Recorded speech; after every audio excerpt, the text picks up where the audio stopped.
Assalamualaikum warahmatullahi wabarakatuh. Perkenalkan, nama saya Novi Puspitasari, NIM A4 2017 0023. Di sini saya akan mempresentasikan tentang video pertama, yaitu keanekaragaman hayati di Indonesia. IPH-LIPI yang membantu untuk membasmi ancaman terdapat keanekaragaman hayati di Indonesia dan pemanfaatan keanekaragaman hayati di Indonesia itu sendiri. Selain itu, karena Indonesia beriklim tropis dan dilewati oleh garis khatulistiwa yang memiliki banyak sekali hutan hujan tropis, sehingga menghasilkan keanekaragaman hayati, flora dan fauna yang bermacam-macam. Indonesia mempunyai berbagai macam hutan. Ada hutan mangrove, savana, hutan hujan tropis, dan masih banyak lainnya yang tersebar di seluruh wilayah. Maka dari itu Indonesia dijuluki dengan mega biodiversity karena Indonesia mempunyai keanekaragaman yang banyak dan tidak dimiliki oleh negara lain. Dengan jumlah sebanyak itu, dipastikan keanekaragaman hayati di Indonesia akan bertambah. Lembaga Ilmu Pengetahuan Indonesia atau LIPI mempunyai bidang khusus yang bernama IPH atau Ilmu Pengetahuan Hayati yang bertugas untuk menelusuri tentang hayati dan membantu untuk melestarikan keanekaragaman hayati di Indonesia. Untuk kelangsungan hidup keanekaragaman hayati itu adalah terumbu karang. Untuk video yang kedua itu merupakan yang berjudul Perisai di Pesisir Minahasa. Ini berisikan tentang keanekaragaman mangrove, terumbu karang, dan padang lamun yang berada di pesisir Minahasa. Ekosistem pesisir mempunyai komponen yang terdiri atas hutan mangrove, padang lamun, dan terumbu karang. Ekosistem terumbu karang ini merupakan ekosistem dasar laut yang penghuni utamanya berupa karang batu. Berbagai spesies dan bentuk karang batu ini bersama-sama dengan makhluk lain untuk membentuk suatu ekosistem di perairan. Contoh dari ekosistem pesisir itu sendiri ada terumbu karang, padang lamun, dan ada hutan mangrove itu sendiri. Video yang ketiga ini berjudul Eksplorasi Pulau Karimun. Ini berisikan tentang eksplorasi keanekaragaman hayati yang berada di Pulau Karimun, lalu pembuatan kebun raya Batam yang diharapkan menjadi sarana edukasi masyarakat mengenai keanekaragaman hayati di sekitar Pulau Karimun. Tujuan eksplorasi adalah untuk perkayaan koleksi tumbuhan di kebun raya Batam dan koleksi spesimen herbarium. Pulau Karimun dipilih karena lokasinya dekat dengan kebun raya, karena tema pembangunan kebun raya Batam yaitu tanaman pesisir dan pulau kecil-kecil, sehingga untuk pengkayaan koleksinya dipilih tumbuhan yang berasal dari Batam sendiri, dari pulau sekitar. Kemudian untuk video yang keempat itu tentang ekspedisi Biosource Pulau Enggano. Sebagai pulau terdepan dan kecil, Pulau Enggano ini sangat penting dalam program pemerintah, yaitu perlindungan dan penyelamatan pulau-pulau kecil dan terdepan di Negara Kesatuan Republik Indonesia. Pulau ini memiliki ekosistem alami seperti ekosistem laut, ekosistem semi-terestrial seperti mangrove dan tepi sungai, serta ekosistem terestrial yaitu pantai, hutan, dataran rendah, dan rawa. Pulau Enggano juga ditemukan jenis tumbuhan berkayu yang memiliki potensi secara ekonomi dan telah dimanfaatkan seperti merbau, nehek, ketapang, dan apua. Dalam ekosistem hutan tropis, rayap memegang peranan sebagai dekomposer yang dapat mendistribusikan kembali bahan organik. Kemudian untuk video yang kelima itu tentang ekspedisi Biosource Pulau Sumba. Ekspedisi di Pulau Sumba ini target penelitiannya yaitu di kawasan Wanggametri yang terdapat hutan pegunungan dan padang rumput yang luas dan berbukit. Pulau Sumba memiliki tumbuhan purba, jamur endofit, dan tumbuhan obat lokal yang menarik untuk diteliti kandungan senyawa kimianya sebagai antibiotik dan antioksidan.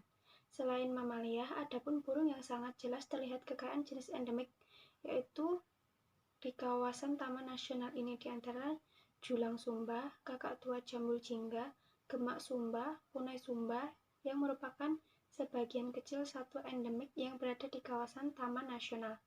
Koleksi yang ditemukan yaitu ular viper hijau yang sangat umum dijumpai dan memiliki karakter hemotoksin yang saat ini antibisa ularnya belum tersedia di Indonesia. Keanekaragaman jenis ikan di Pulau Sumba termasuk rendah karena Sumba termasuk pulau kecil yang perairan air tawar terbatas yang terpisah dengan daratan utama, baik dengan paparan Sunda maupun paparan Sahut. Kemudian untuk kuliah umum itu sendiri dari Museum Zoologicum Bogorians atau Pusat Penelitian Biologi dari LIBI, yaitu tentang fauna Indonesia, diversitas, eksplorasi, dan potensi mamalia. Indonesia disebut sebagai mega biodiversity country. Daratan Indonesia hanya mencakup 1,3% daratan bumi, tetapi Indonesia memiliki 10% tumbuhan dunia, 12% mamalia, 16% reptil dan amfibi, 17% burung. Nah, kemudian ada dua jenis biota laut dan biota terestrial. Biota laut itu sendiri ada fauna laut, alga ada 971 jenis, flora ada 143 jenis, dan mikroba ada 406 jenis. Kemudian biota terestrial itu ada fauna, ada vertebrata, invertebrata, alga dengan 18 jenis. Kemudian flora itu ada tumbuhan berspora dan spermatopita. Kemudian ada mikroba 401 jenis. Nah, dari slide ini sudah ada ditampilkan beberapa koleksi yang ada di LIBI tentang mamalia, burung, ikan, reptil, dan serangga maupun moluska.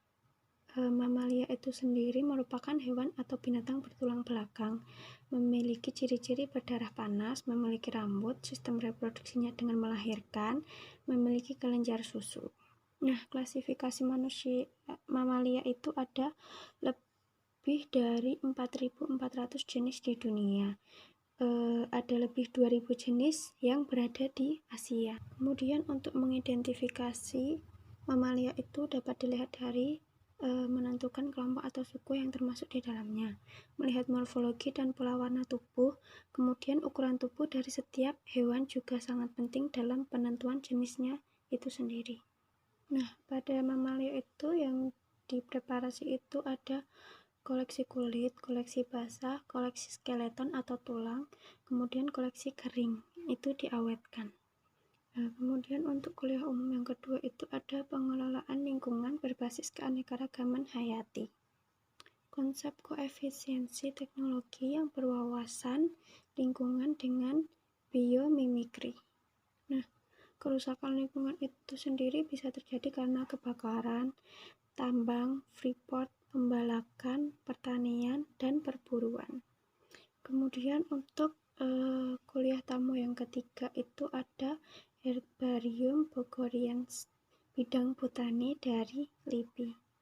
Nah, pusat penelitian biologi itu sendiri ada 3, yaitu bidang botani, bidang zoologi, dan bidang mikrobiologi. Ini merupakan Herbarium Bogorians, merupakan herbarium terbesar di Indonesia dan Asia Tenggara. Koleksinya itu sendiri terdiri dari tumbuhan berbiji, jamur, dan tumbuhan berspora atau seperti lumut, lumut kerak, dan paku-pakuan. Ini merupakan contoh herbarium basah.